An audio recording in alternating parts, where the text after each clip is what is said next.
Morning സ്റ്റോറിയിലേക്ക് സ്വാഗതം. പരിസ്ഥിതി എന്ന വാക്ക് കേൾക്കുമ്പോൾ പലപ്പോഴും അരോചകമായി തോന്നാറുണ്ട്. പ്രകൃതി സ്നേഹികൾ നിരന്തരം ഉപയോഗിച്ച് തേഞ്ഞുപോയ വാക്ക്. എന്നാൽ പ്രകൃതിദത്തമായ ചുറ്റുപാടുകൾ സംരക്ഷിക്കാതെ ഭൂമുഖത്ത് ഒരു സൂക്ഷ്മജീവിക്ക് പോലും നിലനിൽപ്പില്ല. വൈകിയാണെങ്കിലും മനുഷ്യർ അത് മനസ്സിലാക്കി തുടങ്ങിയിരിക്കുന്നു.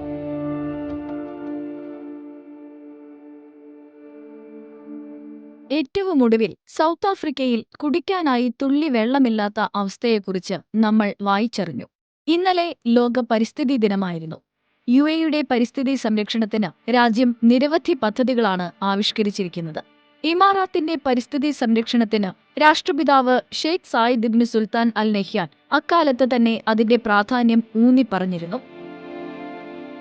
യുഎഇയുടെ പരിസ്ഥിതിക്ക് ഏറ്റവും അനുയോജ്യമായ ഒരു മരമുണ്ട്, ഗാഫ്. ഇത് മരുപ്രദേശത്തിന്റെ അമ്മ വൃക്ഷമാണെന്ന് പറയാം.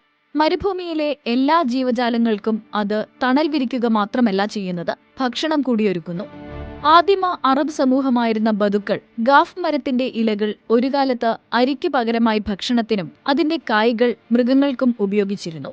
അവർക്ക് പാലും വെണ്ണയും മാംസവും നൽകുന്ന ആടിനും ഒട്ടകത്തിനും ഗാഫിന്റെ കായ്കളായിരുന്നു പ്രധാന ഭക്ഷണം. മാത്രമല്ല, ചെറുജന്തുക്കളുടെ ജീവിതക്രമത്തിലും ഗാഫ് മരത്തിന്റെ സാന്നിധ്യം വലുതായിരുന്നു.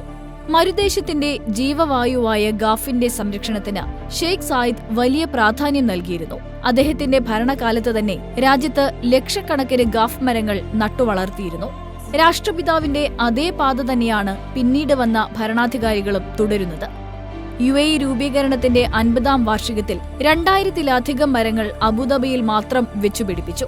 വികസന പ്രവർത്തനങ്ങൾ നടക്കുമ്പോൾ ഗാഫ് മരങ്ങൾ മുറിച്ചു മാറ്റേണ്ട അവസ്ഥ വന്നാൽ എന്തു ചെയ്യും? അതിനും പോംവഴി കണ്ടെത്തിയിട്ടുണ്ട്. ഇത്തിഹാദ് റെയിൽപാത വെട്ടുമ്പോൾ ധാരാളം ഗാഫ് മരങ്ങൾ നീക്കേണ്ടി വന്നിരുന്നു. അതെന്ത് ചെയ്തുവെന്ന് നോക്കാം.